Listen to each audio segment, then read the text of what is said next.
It's an interesting time of the year for movies. Lots of big prestige Oscar contenders are hitting theaters after the festival circuit, a time I really love because I've yet to be to a festival. Once these big movies hit theaters or video on demand, I'll be able to see them. Award season is quickly ramping up and contenders are becoming more clear with every day. However, I wanted to take time to talk about some movies I feel are underrated or underseen, ones that deserve their chance in the spotlight that might not be featured at the Oscars. So here are 5 movies I think are underrated from 2024.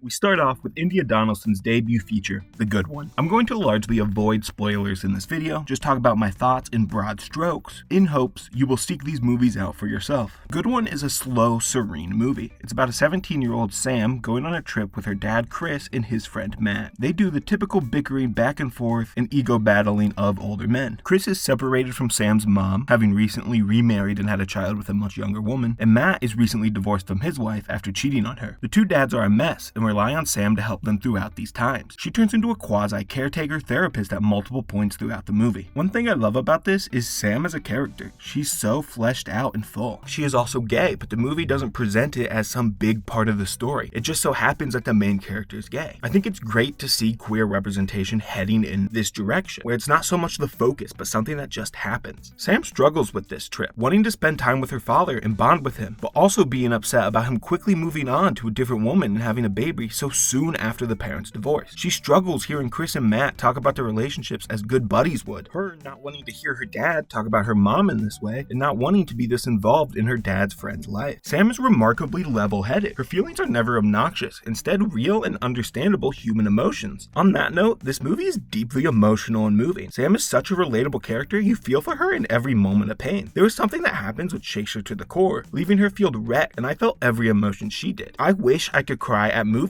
more, and I just don't know why I don't. I feel tons during so many movies, but I rarely ever cry, and The Good One made me cry. It showed me a deeply emotional and tragic experience and then made me sit in it, much like Sam had to sit in it. It's a special thing for a movie to make me feel the way this one did. The Good One is an opposite to so many of my favorite movies. Looking at a lot of my favorite movies like Babylon, The Departed, Whiplash, or Spider-Verse, you can see they go full throttle, at a relentless pace. There will be more movies coming up in a similar vein. I often get in my own head about attention span, how social media has trained my brain to want constant dopamine hits. I want to be able to appreciate slow movies, because when I do sink into them like Good One, they're amazing. But in order to properly sink into that, I have to fight a lot of the training the world has done to me. Looking at something like 2001: A Space Odyssey, I was totally bored and unable to invest in it. Coming out of that, I thought I didn't like slow movies. But no, I just don't like boring ones. The Good One reminds me of what a slow movie can be. A relaxing experience that draws you in. The long, lingering scenes giving you time to bask in what the movie is doing. That's Good One's greatest strength, ultimately. It's the confidence to let the viewer feel. Let the viewer slow down and clean their mind. The Good One puts you in the character's shoes. Hikes have so much downtime in them, where your only choice is to take in the scenery and live with your thoughts. So the movie about hiking does that. After each emotional beat, each conflict, you are given time to think about it. Quite beautiful. Sam is performed amazingly by Lily Collins, who is so soon into her career, this being only her second feature. It's so impressive how effortlessly she was able to be in this role and act. I'm really looking forward to the rest of her career.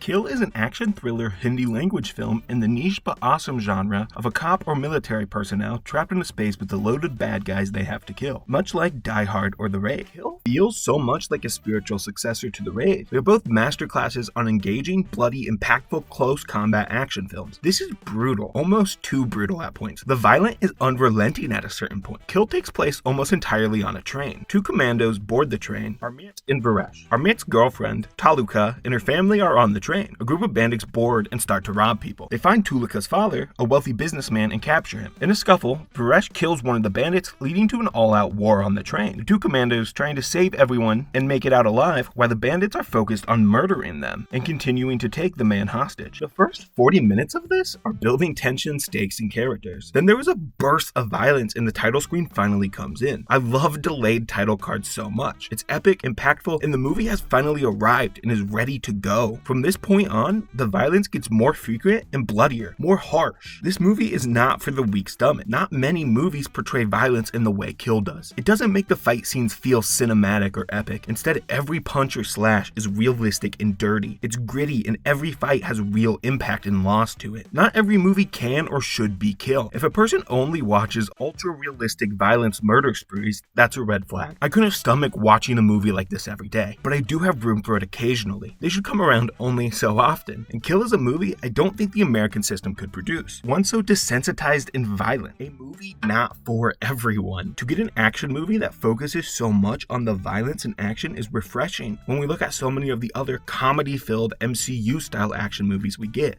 Kill is a breath of fresh air, especially in comparison to those. It's also not just violence for the sake of it. Our Mitt isn't positioned as some morally good force bringing justice. He's painted as a damned figure that has gone too far. He's not the typical good guy of a movie that needs to be worshipped. There's a meta layer of revenge movies and how we glorize action heroes. Kill criticizes the violence it participates in a very mature way. I've spent most of my year calling this my favorite movie of the year. A unique, multifaceted deconstruction of the action genre while providing thrilling highs and kills. If you are comfortable with blood and murder, you should watch Kill.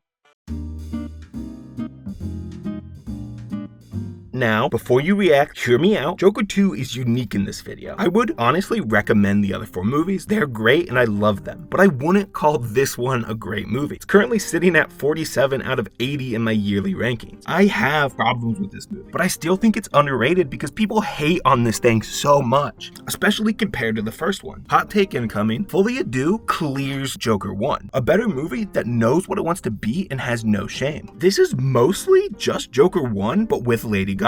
Some paper-thin social commentary, wacky Joker, and butchering of the comic characters. Where this movie shines compared to the first is that it doesn't pretend to have a message and then fall flat. Joker 1 spends a lot of its runtime on social and political injustices, setting up criticisms of Gotham, only for the last act to be about cancel culture and nobody finding Arthur funny. His rant at the end is about how comedy is dead and everyone should love him, not that the system is flawed and people like him are kicked down. He becomes a whiny baby instead of somebody fighting for the good of the people. At no point does Folie pretend to be about social radicalism and then fall back on it. It leans into the campy, silly aspects and explores Arthur as a character in a far more interesting way than the first. Never overwrites their progress in the final act. And I found this movie to explore mental illness in a more caring way than the first. Now granted, it trips over that bar, but it did it at least. In the end, there is one main reason to go watch this. Lady Gaga. While an awful adaptation of Harley Quinn, and I mean awful, she, as an adaptation for Harley Quinn, does not work in any way. But Gaga herself is electric and a fun character. As long as you look at Lee as a separate character to Harley, she commands the screen and demands your attention. Maybe I just like it when a pretty woman sings, but that alone elevates this. Her outfits rule, her singing scenes rule, and her acting is so good. She carries the movie on her back. I fail to see how people that love the first one can hate the second. They're very similar movies and live in the same world, and Joker 2 just fixes some of the problems from the first. I'm amazed at the perception difference between these two movies. If you want to call the second one bad, why do you think the first one is good? Did one guy say the second was bad at some point and everyone decided to bandwagon that opinion? If you are one of the people who vastly prefers the first, can you explain this madness to me? Also, this is somehow the best superhero movie to come out this year? What happened to the game I love?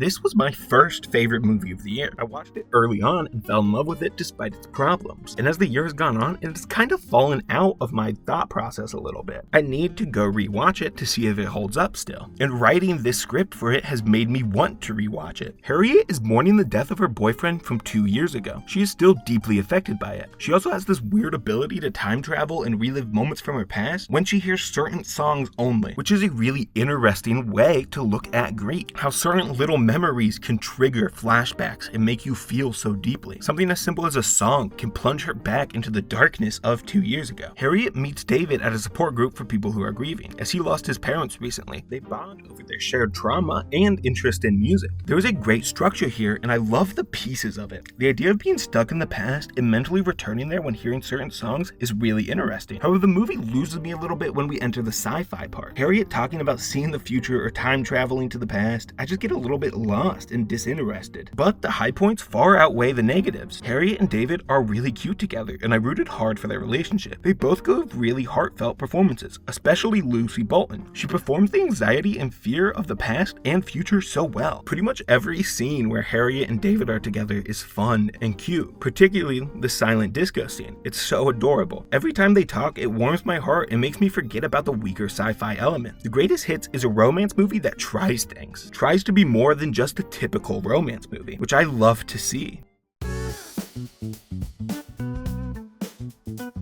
This is my kind of movie, blending two styles of film I've come to love that are diametrically opposed. Saturday Night is a thrilling movie with a ticking clock combined with a hangout vibes movie, switching from moving 100 miles to an hour to slowing down and hanging out with characters for brief moments. It's impressive how great Saturday Night is at balancing these two tones so perfectly. I was never bored or anywhere close to bored. It's the type of many plate spinning, fast-paced movies I adore. So much banter between characters. Reminds me of a Linklater movie. Saturday Night is about the 90 minutes leading up to SNL going live for the first time and all the struggles that came with. I don't give a shit about SNL. Really. I don't watch a ton. I've seen most of the classics, see some of the new stuff, and am aware of who have been on it throughout the years, but I don't care about it as a show, really. And yet, I still loved Saturday Night. There is a lot of winking at the camera about how great they are. Obviously, there's lots of references about who the people are and how they will go on to be famous. But I didn't really connect this movie with the real SNL for most of its runtime. I took it as its own story rather than a retelling of that. You don't need to know about SNL to enjoy this movie. This might sound like weird praise for a movie, but I can already tell what my second review of this movie is going to be. It's simply that it's so watchable. It's so easy to watch. And I love that kind of movie. One that grabs your attention and holds it with a steady rhythm. Every scene builds on the last and is just as entertaining as the last. Anchoring the movie is a great ensemble cast. I really don't think there will be a better ensemble than this for the rest of the year. Gabriel LaBelle being a standout, holding the ship together. Rachel Sennott giving her best performance I've seen since Shiva Baby. Heartfelt and consistently funny. Then the rest of the cast put in work too. Lamar Morris, Ella Hunt, and J.K. Simmons being great. I could just sit here mentioning every cast member because they all did a good job. Not a weak link among them. General consensus is that this movie is fine, but Saturday Night is so much more than that. A fast-paced, tight screenplay with great technical execution and an even better cast. Never a dull moment. A fun movie. I will admit, there's not a ton to sink your teeth into afterward, but it's a phenomenal time when you're living through it.